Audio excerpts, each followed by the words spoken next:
The memory fades and your normal vision returns. You are standing before Sebastian in the market. He is looking at you with some concern, but this passes when he sees that you are alright. Thought I lost you for a moment there, Cutter. What became of this shadow-sorcelled key?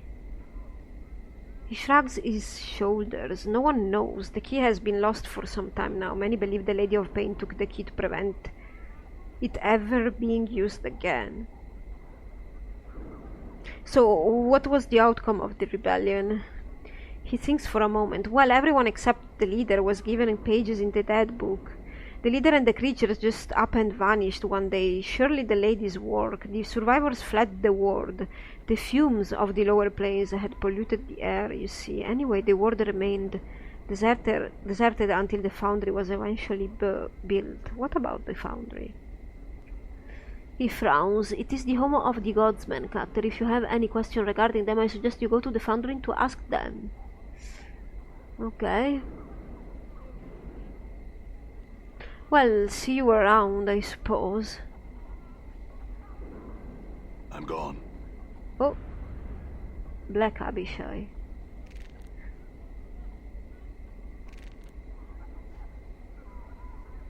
Look at this. The Dustmen have freed somebody from his prison. Godsman Guard. So this must be... Hello? Just run in there. Okay, 2. They're changing the guard?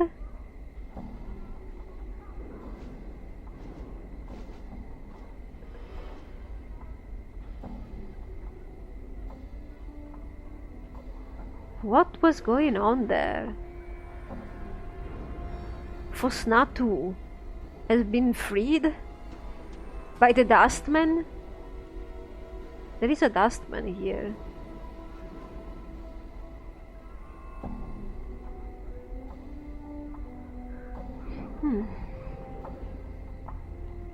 I think we should go pick up Morte before getting into anything.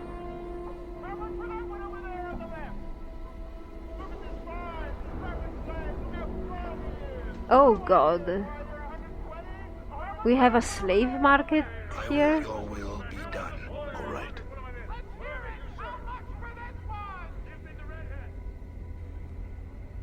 Trist.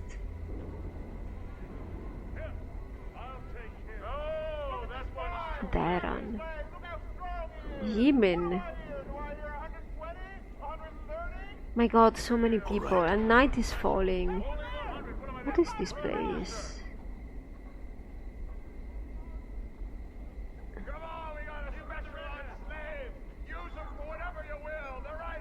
Stylish script around the doorframe proclaims this building as a print shop.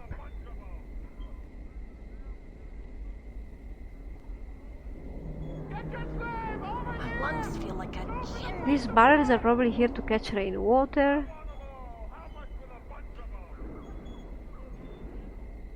Grozuk.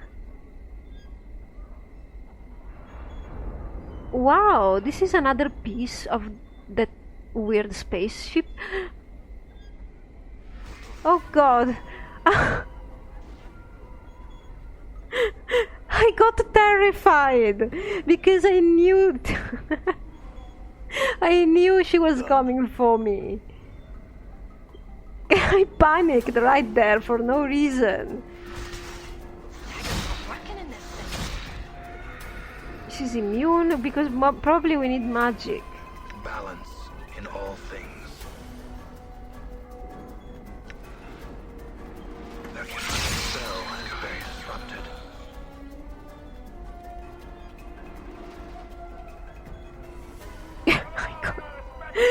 Oh my god. That was ridiculous. This appears to be a siege tower. The walls are scarred and pitted. It has seen many a battle in its lifetime. I'm gone.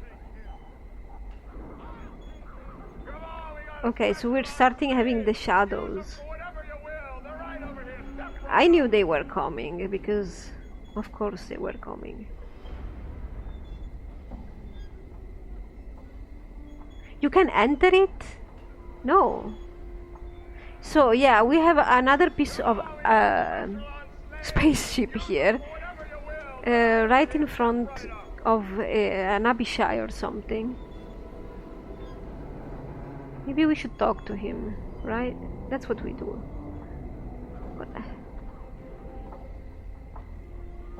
Can I even go down here? No. But where is this market?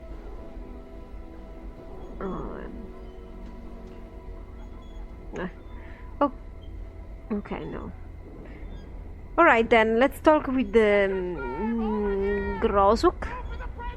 You see a reptilian creature with a snake-like body, 4 clawed feet, leathery wings, and a draconian head. The scales covering its body are a vile shade of green. Vile! The creature stands upright on its hind legs, balancing with its prehensile tail. As you approach, its eyes narrow to slits and it begins to hiss. Greetings. The hair around the creature begins to radiate heat and its scales take on a pale sheen. It gives you a hungry look and appears ready to strike. Suddenly it releases a flurry of hisses and relaxes its stance a bit. Grosuk no talk, told wait. It glares at you as its tail lashes back and forth. What kind of creature are you? Every muscle on the creature seems to tense as it releases a storm of hisses. It starts to reach for you, then stops. Hate drips from its eyes when it speaks to you. Grosuk no talks. You lucky human. You go while still lucky. You stay. Grosuk shred. Okay, I don't want to taunt him. I'm gone. What's this? Do I really need that? Let's be honest about it. Crates are beginning to show signs of age. Soon they will crumple to a pile of refuse. I'm gone.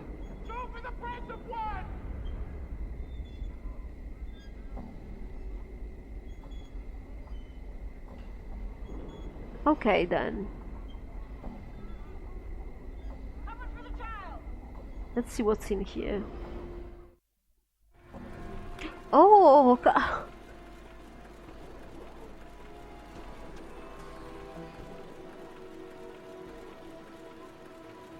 look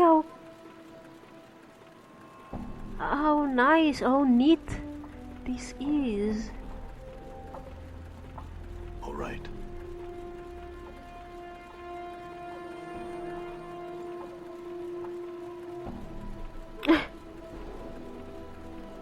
So these people are pre-industrial or slightly industrial already. Because that's...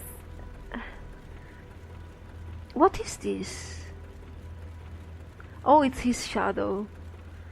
Scofflow pen. You see a thin, stooped man hunched over a desk, scribbling on a piece of paper. His hair is thinning and drab, drawn back into a ponytail, and thin spectacles adorn his hooked nose. His age could be anywhere from his early 20s to his late 40s. He doesn't look up as he speaks to you. What do you want? Make it quick. What do you do here? He looks sharply at you, ceasing to the screeching of his pen. Are you entirely dim? It's a printing shop. I print things here. Look around you. I print. What do you print? Books, pamphlets, handbills, words, letters, whatever, he amends. Though I don't do racy prints, and I won't fulfill any perversions you might want, nor do I care to ask. Okay, that's sensible.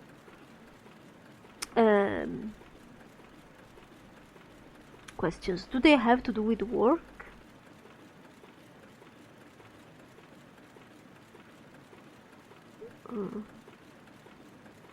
Well, no. What do you print?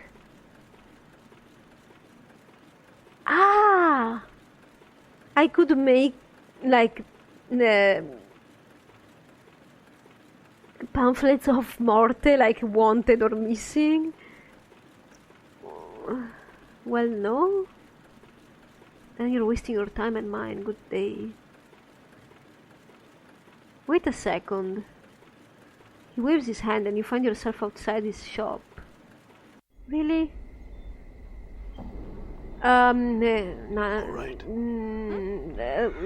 Right. Stop. Tiger's not working in this thing.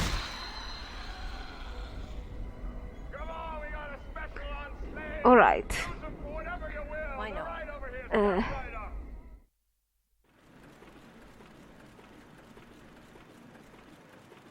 No, I need to talk to him. How did you teleport me? Trade secret. Did you actually want something or were you coming to bluster some more? I wanted to ask you. I'm missing a skull. He snorts. That's how it looks from where I'm standing too. I'm serious. A companion of mine has been stolen. Then you might want to ask around for Lothar, Master of the Bones. Word has it. He's got quite a nice little library of skulls. I don't know where to find him though, and even if I did I wouldn't tell. He knows more about magic than most Perks ever dreamt.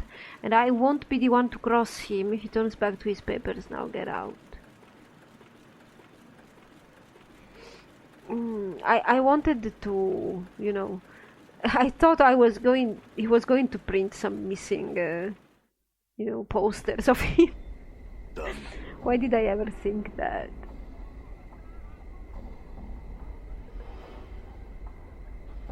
So, let me take a look at this map.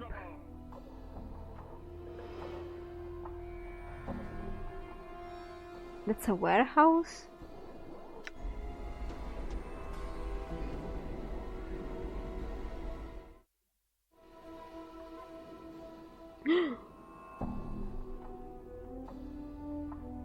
Is that alive? All right. Look at this guy. Look at him. I want to look like this. Strangely shaped container with secure bindings sealing it. What could be in it?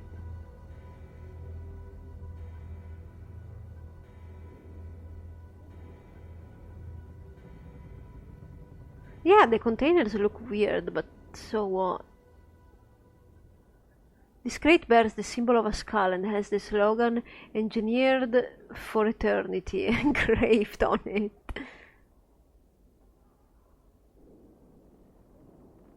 Although these crates are stacked in a haphazard fashion, they all appear to be sequentially numbered. These crates are made of very sturdy stock. They must contain heavy items. Okay, so shall we talk with the floating head? Oh, okay, we are going... Oh my god, that's impressive. Welcome to the vaults of the Ninth World. How may I serve you on this fine day, Sicilian? What is this place? The vaults of the Ninth World is pleased to serve you as a warehouse. Serve as a warehouse for the lower world and all the sentients of Sigil. Our motto is when one world just isn't big enough. We provide storage space for those that have little to spare. Our prices are competitive, our service exemplary, and our courtesy to customers is known throughout the plains. So what are you? I am the voice of the Vault of the Ninth World. I am here to serve you, the customer. Instruct me in what you desire.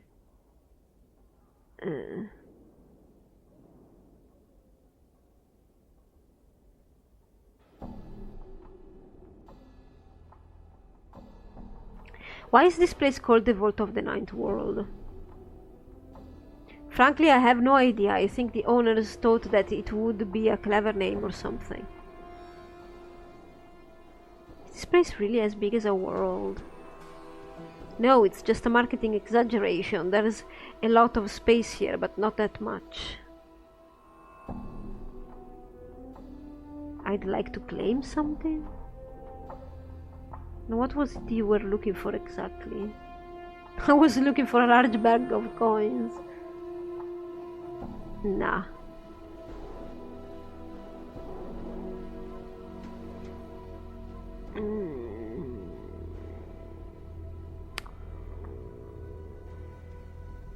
I think he's like one of those steals that are automatic. I don't think he's particularly sentient or something. Farewell, we at the Vault of the Ninth World value your business. Please return. Yeah, thank you, bye. Whatever that is. Hello, Connell. You see a thin, skulking man. His long, nimble fingers quiver slightly, and he has trouble meeting your eyes when he talks to you. You startled me. I haven't seen you around here before, stranger. What do you want from me? Hello? I'm Connell. I work here. Okay, so what is this place, really? Except a giant storage container. He looks at you carefully to see if you're joking. It's the Vault of the Ninth World. It's a storehouse. Didn't you read the sign when you came in? Kind of. What are you? Okay. So apparently you have nothing to say, really. Then we have Lena. You see a middle-aged woman, her face care-lined and compassionate. She looks like she's led a hard life. Can I help you with something, stranger? I'm Lena. I supervise these other two. She waves a hand at her companions. So what do you do? This is a storehouse. I'm the supervisor. Things get stored here. Things get taken out of here. Not much to tell, really. Okay, then. What about Morte?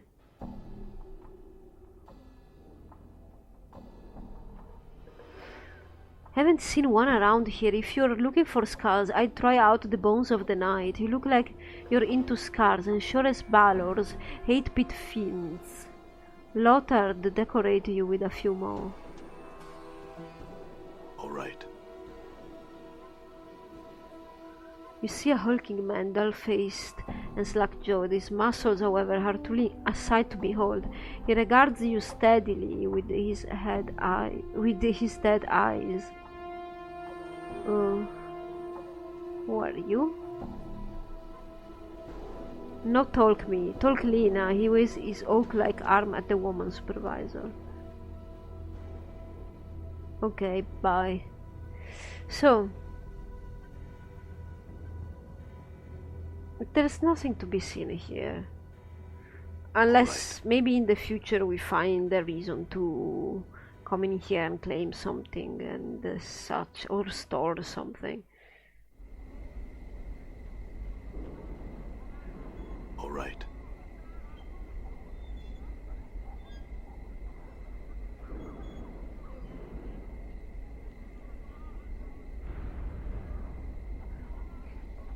Okay, we have so many people to talk to. A ruined wagon, so, but I feel.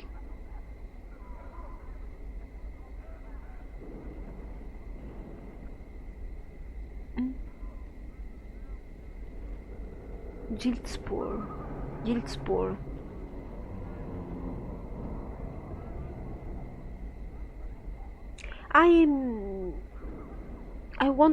I kinda want to find Morte.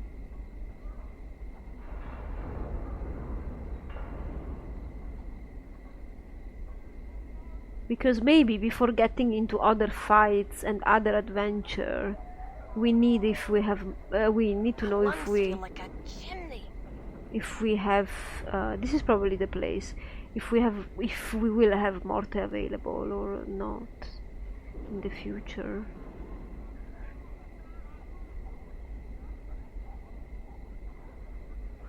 Lenny.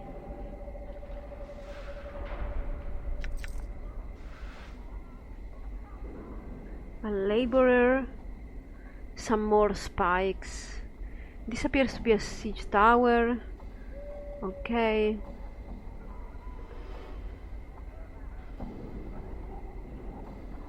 You can determine what this odd device is. And this is an exit.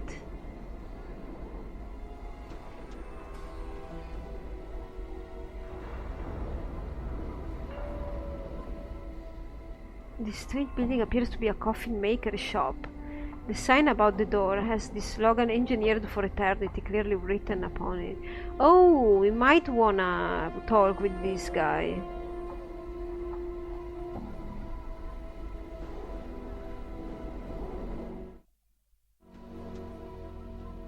Hamris, yeah.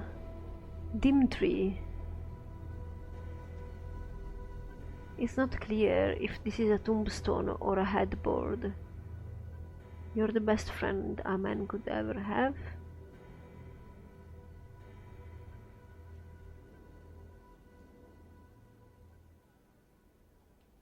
A coffin is currently under construction on this table. I'm gone. This board contains various tools used in the art of coffin making. Okay, let's talk to the proprietor here. You see a rugged-looking, square-jawed man. He turns to you with a wide smile. "How are you, Cutter? Good day to you. Good day indeed." He squints at you for a second and just juts his hand out to shake yours. "Greetings. Hamris at your service, member of the Harmonium and the fashioner of fine coffins for the recently departed. I think I know you, do I not? Let me see if I can place it." He pauses to think a moment. "Sharp with names. I was in the Harmonium, let me tell you. Knew everyone on the entire world."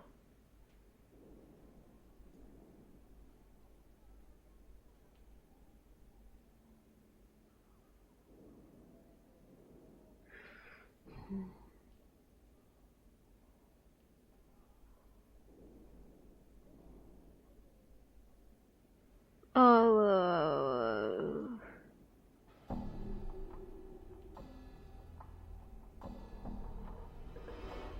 I'm trying to think if I know him. No, I've just heard people, one person particularly talking to me about him. So...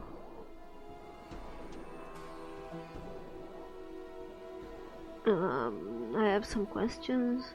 I don't know. Ask away.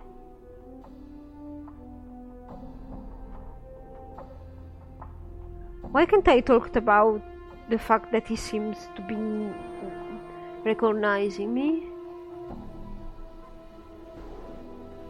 "I hear your father died. Can you tell me what happened?" He frowns at you. "Well, he disappeared some time ago, so I can only assume that he's dead. Where did you hear this?" "I don't recall." "Yeah, I don't recall who told me that your dad was gone. Somebody I was chatting with. I don't recall. You say he disappeared?" He nods. "Oh yes, many, many years ago. My father was a talented stonemason, and he did not only construct sarcophagi, but he was also quite skilled in tomb design. People from across Sigil."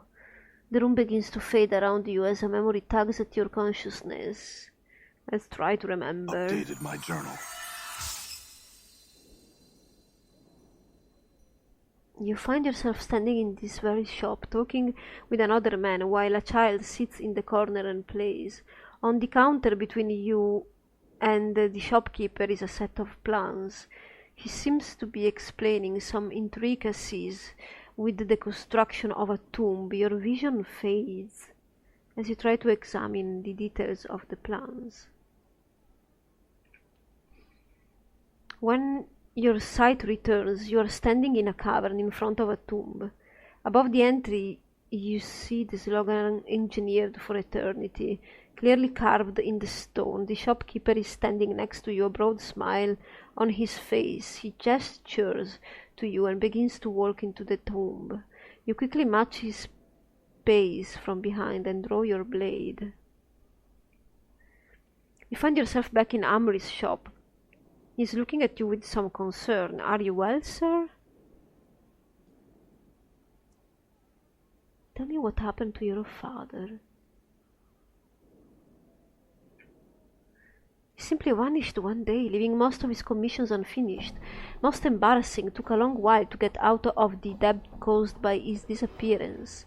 And to an extent I am still settling various accounts. Still, I have a certain aptitude for the work, and he sighs lightly and gets a faraway look in his eyes. He shrugs. Sorry, I was just thinking. My father's disappearance was the reason I joined the Harmonium and left it later on. At first I had a burning desire to find out what happened to him. Later I felt a certain obligation to continue his life's work, he sighs. I never found the answers I sought. It was quite the mystery as to what happened. His voice fades to silence. Did your father keep any of the plans for the tombs he built? He thinks for a moment. Yes, he did. After I came of age and inherited the business, I went through all of his records. They were quite extensive. What do you ask? Why do you ask? If I describe a tomb to you, could you tell me if it was your father's work? Maybe. He frowns in thought, then shrugs. I can but try that. My harmonium training has blessed me with a sharp memory. I should be able to recognize my father's work if you give me enough details. He looks at you expectantly. Let's describe this tomb. He thinks for some time. There is little doubt that the tomb you describe is my father's work. The slogan you mentioned has been the family trademark for several generations. He pauses and gives you a strange look. This tomb, where is it located?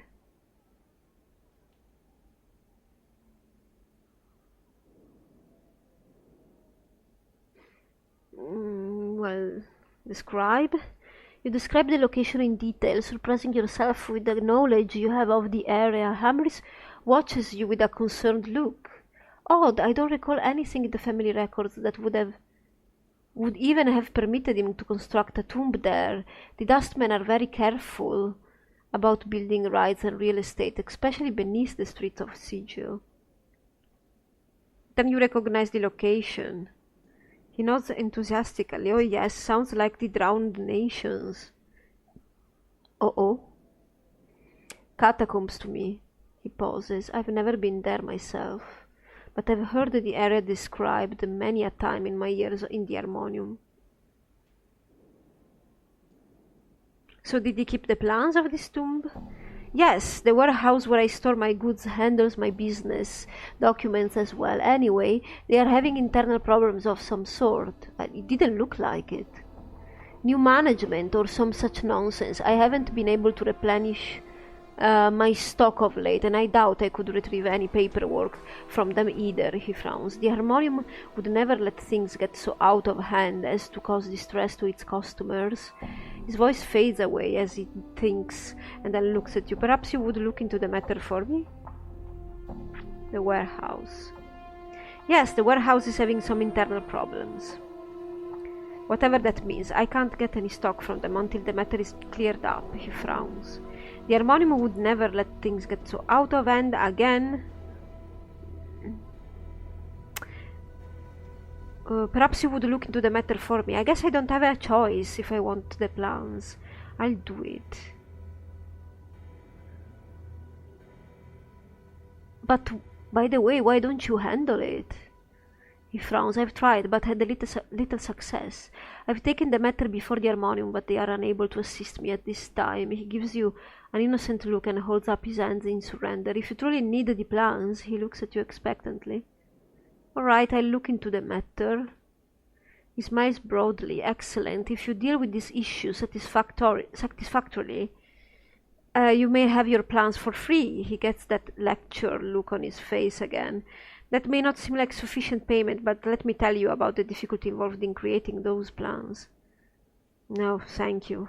I'll just get started on this right away. Farewell. What about other questions, though?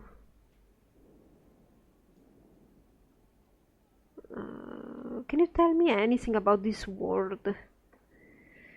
The lower ward. He leans forward as if explaining something to a small child. You know, it's little known to most newcomers and even people in the ward. Most people think that this ward gets its name simply because it's not as prestigious as some of the other wards, but that's not it at all, not at all. Do you know where the name comes from? He looks at you expectantly. Yeah, I think...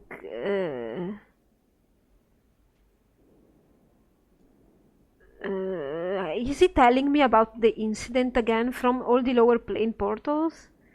He nods, though he seems a little disappointed that, you know, yes, indeed, these portals to the lower planes are actually the reason for the smog in the skies here. He glances upwards, as if imagining a sky above your heads.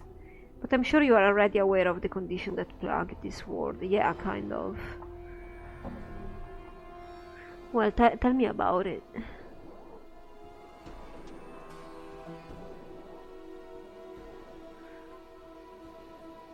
The smog, alright. Fortunately, winds from the spire help to blow away the worst of the mists.